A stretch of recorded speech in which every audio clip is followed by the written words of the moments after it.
आताची सर्वात मोठी बातमी जालन्याच्या गोलापांगरी येथील रावसाहेब दानवे यांना मराठा आंदोलकांनी गावामध्ये येण्यापूर्वी अडवणूक करण्यात आली आहे।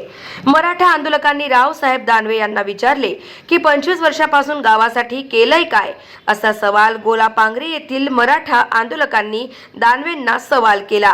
त्यामुळे गोलापांगरी येथून पळ काढावा लागला आहे।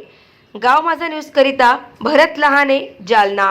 मेन म्हणजे 25 वर्षात किंवा काय नावासाठी तुम्ही हेच आम्हाला विचारायचं आणि त्याच्यानंतर आम्हाला तुमच्या याला काही कळत नाही। तुम्ही कार्य चांगलं करता सर्व काही, आम्हाला तुमच्याबद्दल राग नाही